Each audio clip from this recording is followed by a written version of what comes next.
Back to ഏഗിൾ learning. അപ്പോൾ നമ്മുടെ 9ാം ക്ലാസ്സിലെ കുട്ടികൾ എല്ലാവരും ഒരുപോലെ ചോദിച്ച ഒരു ചാപ്റ്റർ ആണ് പ്രപ്പോഷന്റെ വീഡിയോ ചെയ്യാൻ മിസ് ചെയ്യുന്നുള്ളത്. സോ ഈ ഒരൊറ്റ വീഡിയോയിൽ പ്രപ്പോഷൻസ് എന്നുള്ള ചാപ്റ്റർ നമ്മൾ അടിപൊളിയായിട്ട് പഠിക്കാൻ പോവാണ്. അപ്പോൾ ഈ ഒരു ചാപ്റ്ററിൽ നമുക്ക് മൂന്ന് കാര്യങ്ങളാണ് പഠിക്കാനുള്ളത്. എപ്പോഴൊക്കെയാണ് ക്വാണ്ടിറ്റീസ് ആനുപാതികമാവുന്നത്, പ്രപ്പോഷണൽ ആവുന്നത്? പ്രപ്പോഷൻ രണ്ട് തരമുണ്ട്. അവയെ പറ്റിയിട്ടും ഈ രണ്ട് തരം പ്രപ്പോഷനിലും കോൺസ്റ്റന്റ് ഓഫ് പ്രപ്പോഷണാലിറ്റി ആനുപാതിക സ്ഥിരം എങ്ങനെ കണ്ടുപിടിക്കും, ഈ മൂന്ന് കാര്യങ്ങളെ മാത്രമാണ് ഈ ഒരു ചാപ്റ്ററിൽ നമ്മൾ ഡിസ്കസ് ചെയ്യുന്നുള്ളൂ. സോ ഇനി കുറച്ച് ക്വസ്റ്റ്യൻസിലൂടെ നമുക്ക് എന്ത് ചെയ്യാം, ഈ മൂന്ന് കാര്യങ്ങളും അടിപൊളിയായിട്ട് 15 മിനിറ്റിനുള്ളിൽ പഠിക്കാം. സോ ഈ വീഡിയോ സ്കിപ്പ് ചെയ്യാതെ അവസാനം വരെ കാണാം. ഈ ചാപ്റ്റർ നമുക്ക് സെറ്റ് ആക്കാം. അപ്പോൾ ഫസ്റ്റ് ക്വസ്റ്റ്യൻ ഇതാണ്: 30 kilogram of rice is needed for noon meal in a school of 200 students. അപ്പോൾ ഒരു സ്കൂളിൽ 200 കുട്ടികളുണ്ട്, അവിടെ 30 കിലോ അരിയാണ് ആവശ്യമുള്ളത്. മറ്റൊരു സ്കൂളിൽ 300 കുട്ടികളുണ്ട്, 45 കിലോ അരിയാണ് വേണ്ടത്. What is the ratio of number of students? കുട്ടികളുടെ എണ്ണത്തിന്റെ അംശബന്ധം റേഷ്യോ കാണണം. അപ്പോൾ ആദ്യത്തെ സ്കൂളിൽ 200 ആണ് കുട്ടികളുടെ എണ്ണം, രണ്ടാമത്തെ സ്കൂളിൽ 300 ആണ്. സോ 200:300. ഇവിടെ എന്ത് ചെയ്യാം, 0 0 0 0 കട്ട് ചെയ്യാം. സോ എന്ത് വരുന്നു, 2:3 എന്ന് വരുന്നു. അടുത്ത ക്വസ്റ്റ്യൻ എന്താണ്? Is the number of students and quantity of rice are in proportion. കുട്ടികളുടെ എണ്ണവും അരിയുടെ അളവും പ്രപ്പോർഷനിലാണോ? അപ്പോൾ ഓൾറെഡി നമ്മൾ എന്താണ്, കുട്ടികളുടെ എണ്ണം തമ്മിലുള്ള അംശബന്ധം കണ്ടുവച്ചിട്ടുണ്ട്. ഇനി എന്ത് ചെയ്യാം, അരിയുടെ അളവ് തമ്മിലുള്ള, ക്വാണ്ടിറ്റി ഓഫ് റൈസ് തമ്മിലുള്ള റേഷ്യോ കാണുക. സോ ആദ്യത്തെ സ്കൂളിൽ 30 കിലോ അരിയാണ്. സോ എന്ത് ചെയ്യാം, 30:, രണ്ടാമത്തെ സ്കൂളിൽ 45 കിലോ ആണ്, 30:45 കാണുന്നു. 30നെയും 45നെയും നമുക്ക് 15 കൊണ്ട് ഡിവൈഡ് ചെയ്യാം. അപ്പോൾ എത്ര വരുന്നു, 2:3 എന്ന് വരുന്നു. അപ്പോൾ ഇവിടെ നോക്കൂ, കുട്ടികളുടെ എണ്ണം തമ്മിലുള്ള അംശബന്ധവും അരിയുടെ അളവ്, ക്വാണ്ടിറ്റി ഓഫ് റൈസ് തമ്മിലുള്ള അംശബന്ധവും തുല്യമാണ്. അംശബന്ധങ്ങൾ തുല്യമാണ്. അംശബന്ധങ്ങളിലെ തുല്യതയാണ് നമ്മൾ എന്ത് വിളിക്കുന്നത്, പ്രപ്പോർഷൻ എന്ന് വിളിക്കുന്നത്. ഓക്കെ, അനുപാതം എന്ന് വിളിക്കുന്നത്. ഈക്വാലിറ്റി ഇൻ റേഷ്യോസ്, അതാണ് നമ്മുടെ പ്രപ്പോർഷൻ. സോ ഇവിടെ എന്താണ്, റേഷ്യോസ് ഈക്വൽ ആയതുകൊണ്ട് ഈ രണ്ട് ക്വാണ്ടിറ്റീസും പ്രപ്പോർഷനിലാണ്. ക്ലിയർ ആയോ? അപ്പോൾ ഫസ്റ്റ് ക്വസ്റ്റ്യൻ നമ്മൾ വളരെ ഈസി ആയിട്ട് ചെയ്തു, 2 മാർക്കിന്റെ ഒരു ക്വസ്റ്റ്യൻ ആയിരുന്നു. അങ്ങനെയാണെങ്കിൽ നമുക്ക് എന്ത് ചെയ്യാം, വേഗം അടുത്ത ക്വസ്റ്റ്യനിലോട്ട് പോവാം. ചോദ്യം നോക്കൂ: the table below shows the length of A side and diagonal of squares. അവ ചതുരത്തിന്റെ വശത്തിന്റെ നീളവും വികരണത്തിന്റെ നീളവുമാണ് ഈ തന്നിരിക്കുന്ന ടേബിളിലുള്ളത്. If the side is 10 cm, then what is the length of diagonal? അപ്പോൾ വശത്തിന്റെ നീളം 10 സെന്റിമീറ്റർ ആയാൽ വികരണത്തിന്റെ നീളം എത്രയാണെന്ന് കണ്ടുപിടിക്കണം. അപ്പോൾ വളരെ ഈസി ആയിട്ട് നമുക്കത് കണ്ടുപിടിക്കാം. അതിന് വേണ്ടിയിട്ട് ടേബിൾ നമുക്കൊന്ന് അനലൈസ് ചെയ്യാം. അപ്പോൾ വശത്തിന്റെ നീളം 2 ആയപ്പോൾ വികരണത്തിന്റെ നീളം 2√2. ഇനി വശം 3 ആയപ്പോൾ വികരണം 3√2. വശം 4 ആയപ്പോൾ വികരണം 4√2. വശം 5 ആയപ്പോൾ വികരണം 5√2. അപ്പോൾ എന്താണ്, വശത്തിന്റെ നീളത്തിനെ √2 കൊണ്ട് ഗുണിച്ചാൽ നമുക്ക് എന്ത് കിട്ടുന്നുണ്ട്, വികരണത്തിന്റെ നീളം, ഡയഗണലിന്റെ നീളം നമുക്ക് കിട്ടുന്നുണ്ട് അല്ലേ? അപ്പോൾ വശത്തിന്റെ നീളം ഇനി 10 ആയാൽ വികരണത്തിന്റെ നീളം എന്തായിരിക്കും, 10√2 അത്രയും സെന്റിമീറ്റർ. ക്ലിയർ അല്ലേ? നെക്സ്റ്റ് ക്വസ്റ്റ്യൻ ഇതാണ്: what is the length of the diagonal of square of side X? അപ്പോൾ വശത്തിന്റെ നീളം എക്സ് ആണെങ്കിൽ വികരണത്തിന്റെ നീളം, ഡയഗണലിന്റെ നീളം എന്ത് ചെയ്യുക, വശത്തിന്റെ നീളത്തിനെ √2 കൊണ്ട് ഗുണിക്കുക. So x√2 centimetre. ക്ലിയർ അല്ലേ? അപ്പോൾ തേർഡ് ക്വസ്റ്റ്യൻ നോക്കൂ: is the diagonal of a square proportional to its side? If so what is the constant of proportionality? ഇവിടെ വശത്തിന്റെ നീളവും ഡയഗണലിന്റെ നീളവും പ്രപ്പോർഷണൽ ആണോ, ആനുപാതികമാണോ? അപ്പോൾ വളരെ എളുപ്പത്തിൽ നമുക്ക് ഇവിടെ ചെയ്യാം. ഒന്നുകിൽ എന്ത് ചെയ്യാം, ഇവിടെ 2:2 അങ്ങനെ ഓരോന്നും റേഷ്യോ ആയിട്ട് കാണാം. അല്ലെങ്കിൽ വേറൊരു രീതിയിൽ നോക്കിക്കഴിഞ്ഞാൽ ഇവിടെ എന്താണ്, എല്ലാത്തിനെയും √2 വെച്ച് ഗുണിച്ചപ്പോഴല്ലേ ഡയഗണലിന്റെ നീളം കിട്ടിയത്. വശത്തിന്റെ നീളത്തിനൊക്കെ √2 വെച്ച് ഗുണിച്ചപ്പോൾ നമുക്ക് എന്ത് കിട്ടി, ഡയഗണലിന്റെ നീളം നമുക്ക് കിട്ടി. അപ്പോൾ ഒരു സ്ഥിരസംഖ്യ വെച്ച് ഗുണിച്ചപ്പോൾ നമുക്ക് എന്ത് കിട്ടി, ഡയഗണലിന്റെ നീളം കിട്ടി. ഇവിടെ എല്ലായിടത്തും √2 വെച്ചിട്ടാണ് ഗുണിച്ചത്. അപ്പോൾ അതുകൊണ്ട് നമുക്ക് എന്ത് പറയാം, പ്രപ്പോർഷണൽ ആണ്. ഇനി ചില സ്ഥലത്ത് √2 വെച്ച് ഗുണിക്കുന്നു, ചില സ്ഥലത്ത് √3 വെച്ച് ഗുണിക്കുന്നു. അങ്ങനെ വരുമ്പോൾ പ്രപ്പോർഷണൽ ആവും, അങ്ങനെ വരുമ്പോൾ പ്രപ്പോർഷണൽ ആവില്ല. എല്ലായിടത്തും നമ്മൾ √2 വെച്ച് ഗുണിച്ചപ്പോഴാണ് എന്ത് കിട്ടിയത്, വികരണത്തിന്റെ നീളം, ഡയഗണലിന്റെ നീളം കിട്ടിയത്. അതുകൊണ്ട് ഇത് എന്താണ്, പ്രപ്പോർഷണൽ ആണ്. ക്ലിയർ ആണല്ലേ? അടുത്തത് എന്താണ്, if so what is the constant of proportionality? വളരെ എളുപ്പമാണ്.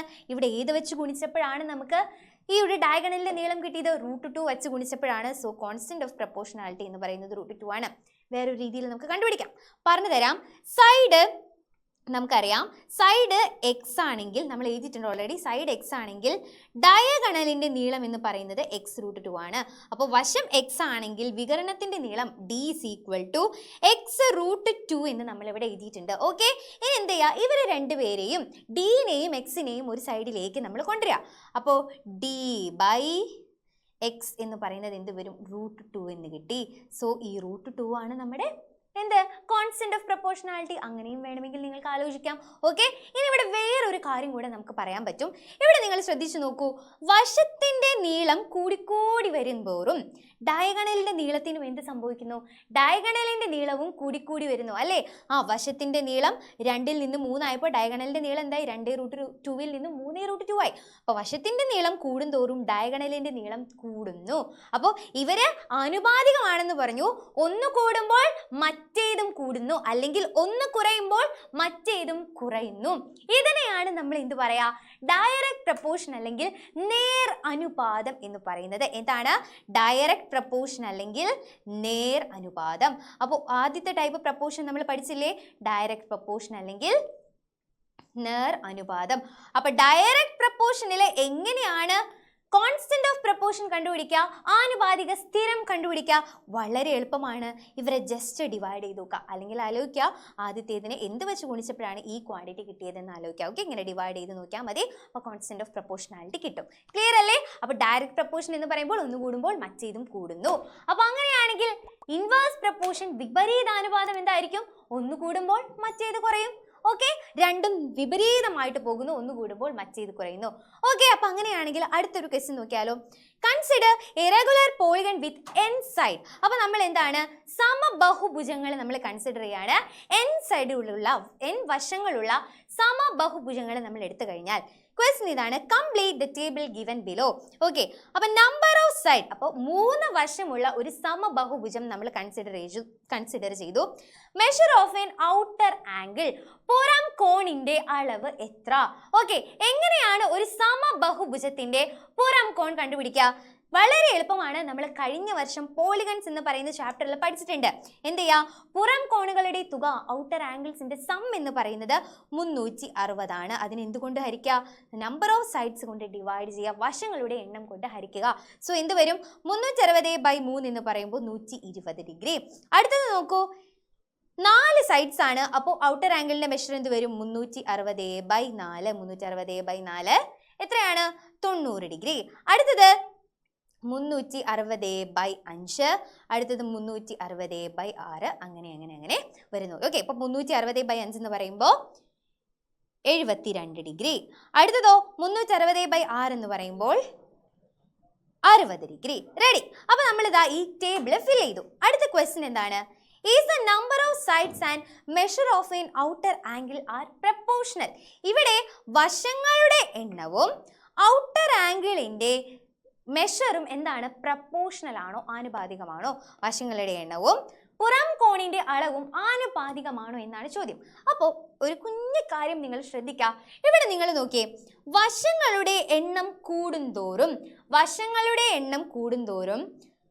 വശം കൂടുന്തോറും ഔട്ടർ ആംഗിളിന്റെ മെഷർ എന്ത് സംഭവിക്കുന്നു, ഔട്ടർ ആംഗിൾ പുറം കോണിന്റെ അളവിന് എന്ത് സംഭവിക്കുന്നു, കുറഞ്ഞു വരികയാണ് ചെയ്യുന്നത് അല്ലേ. ഇവിടെ കൂടിക്കൂടി വരുന്തോറും ഇവിടെ എന്താ, കുറഞ്ഞു വരുന്നു. അപ്പോൾ ഒരെണ്ണം കൂടുന്തോറും മറ്റേത് കുറയുകയാണെങ്കിൽ അവിടെ പ്രപ്പോർഷണൽ ആണെങ്കിൽ തന്നെ അത് എന്ത് പ്രപ്പോർഷണൽ ആയിരിക്കും, ഇൻവേഴ്സ് പ്രപ്പോർഷൻ ആയിരിക്കും. ഓക്കെ, ഒരെണ്ണം കൂടി വരുമ്പോൾ മറ്റേത് കുറയുകയാണെങ്കിൽ അത് എന്ത് പ്രപ്പോർഷൻ ആയിരിക്കും, ഇൻവേഴ്സ് പ്രപ്പോർഷൻ ആയിരിക്കും. ഇവിടെ പ്രപ്പോർഷണൽ ആണോ എന്ന് നമുക്കറിയില്ല. പക്ഷെ ഒരു കാര്യമുണ്ട്, ഇവർ അഥവാ പ്രപ്പോർഷണൽ ആണെങ്കിൽ ഇത് എന്ത് പ്രപ്പോർഷൻ ആയിരിക്കും, ഇൻവേഴ്സ് പ്രപ്പോർഷൻ ആയിരിക്കും. അപ്പൊ നമ്മൾ ഇവർ ഇൻവേഴ്സ് പ്രപ്പോർഷനിലാണോ എന്ന് ചെക്ക് ചെയ്യാൻ പോവാണ്. അതിനുവേണ്ടി എന്ത് ചെയ്യണം എന്നറിയോ, നമ്പർ ഓഫ് സൈഡ്സും ഔട്ടർ ആംഗിളിന്റെ മെഷറും കൂടെ ഗുണിക്കാം. ഓക്കെ, നമ്പർ ഓഫ് സൈഡ്സും ഔട്ടർ ആംഗിളിന്റെ മെഷറും കൂടെ ഗുണിച്ചു. അപ്പോൾ എത്ര വരും, 360. വീണ്ടും നമ്പർ ഓഫ് സൈഡ്സും ഔട്ടർ ആംഗിളിന്റെ മെഷറും കൂടെ ഗുണിക്കും. എത്ര വന്നു, 360. നമ്പർ ഓഫ് സൈഡ്സും ഔട്ടർ ആംഗിളിന്റെ മെഷറും കൂടി ഗുണിച്ചു. അപ്പോൾ എത്ര വന്നു? 360 വന്നു. അടുത്തത് 360 വരും. അപ്പോൾ ഇവിടെ എന്താണ്? യെസ്, ഇവിടെ ഗുണിച്ചപ്പോൾ നമുക്ക് എന്ത് കിട്ടി? 360 എന്ന് കിട്ടി. ഇവരെ തമ്മിൽ ഗുണിക്കുമ്പോൾ ദാ ഇവിടെ ഒരു കോൺസ്റ്റന്റ് കിട്ടുന്നു, സ്ഥിരസംഖ്യ കിട്ടുന്നു. അപ്പോൾ നമുക്ക് എന്ത് പറയാം? ഇവര് ഇൻവേഴ്സ് പ്രപ്പോർഷനിലാണ്.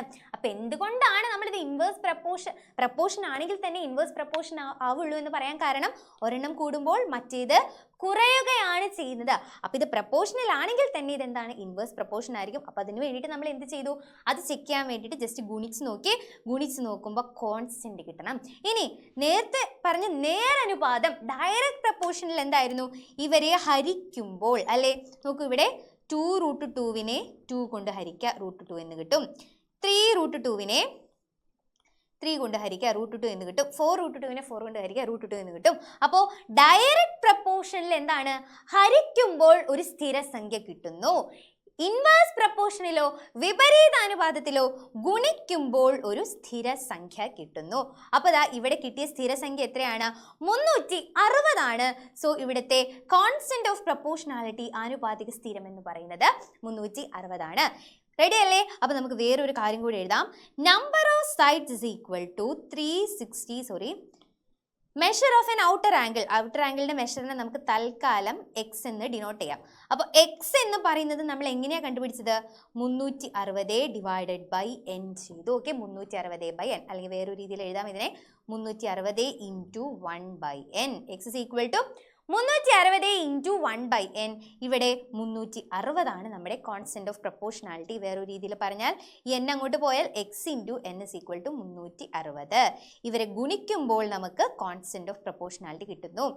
നേരനുപാതത്തിൽ എങ്ങനെയായിരുന്നു? ഇവരെ ഹരിച്ചപ്പോൾ നമുക്ക് എന്ത് കിട്ടി? കോൺസ്റ്റന്റ് ഓഫ് പ്രപ്പോർഷണാലിറ്റി ആനുപാതിക സ്ഥിരം കിട്ടി. ക്ലിയർ ആണോ?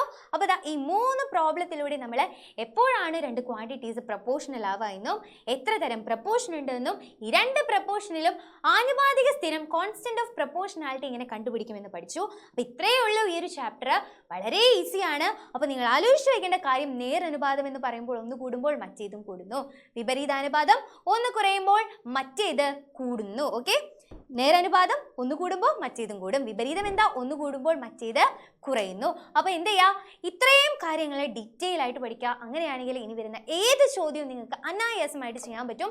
സോ എന്ത് ചെയ്യുക? അടിപൊളിയായിട്ട് ഈ ചാപ്റ്റർ കംപ്ലീറ്റ് ചെയ്യുക. ഇന്ന് വൈകുന്നേരം 7:30 നമുക്ക് ബംബോ മാരത്തോൺ ഉണ്ട്. അപ്പോൾ 7:30 ആകുമ്പോൾ നിങ്ങൾ എല്ലാവരും നിങ്ങളുടെ ഫ്രണ്ട്സിനെയും കൂട്ടിയിട്ട് ഏകൻ ക്ലാസ് 9 ചാനലിലോട്ട് വരിക.